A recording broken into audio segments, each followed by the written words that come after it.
वक्ष्यामि कुञ्जिकास्तोत्रमुत्तमम् येन मन्त्रप्रभावेण चण्डीजापः शुभो भवेत् नाकवचम् नार्गलास्तोत्रम् कीलकम् न रहस्यकम् नासूक्तम् नापि ध्यानम् च न न्यासो न च वाचनम् कुञ्जिकापाठमात्रेण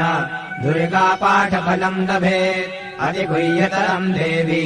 देवानामपि दुर्लभम् गोपनीयम् प्रयत्नेन स्वयोनेव पार्वती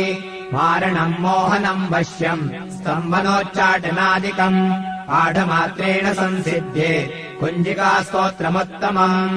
ॐ ऐं ह्रीं क्लीं चामुण्डायै विच्चे ॐ ग्लौं हूं क्लीं ह्यूं सः ज्वालय ज्वालय ज्वल ज्वल प्रज्वल प्रज्वल ऐं ह्रीं क्लीं चामुण्डायै विच्चे ज्वल हं सं लं क्षं फट् स्वाहा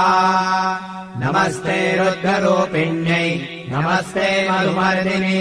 नमः कैटवहारिण्यै नमस्ते महिषादिनी नमस्ते शुम्भहन्त्यै च निशुम्भासुरघातिनि जागतम् हि महादेवी जपम् सिद्धम् कुरुष्व मे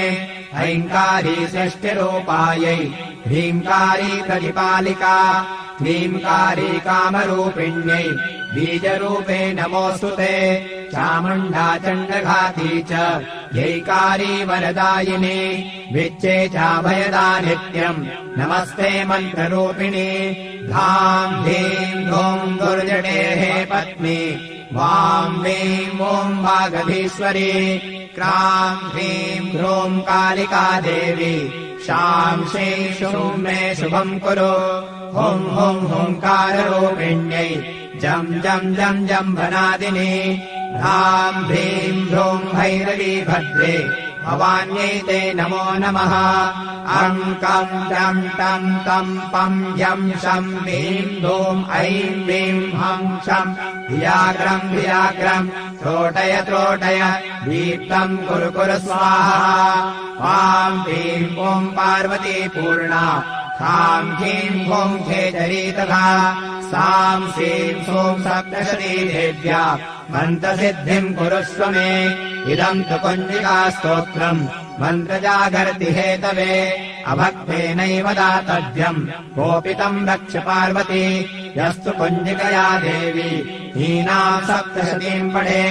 न तस्य जायते सिद्धि शरण्ये रोदनम् यथा।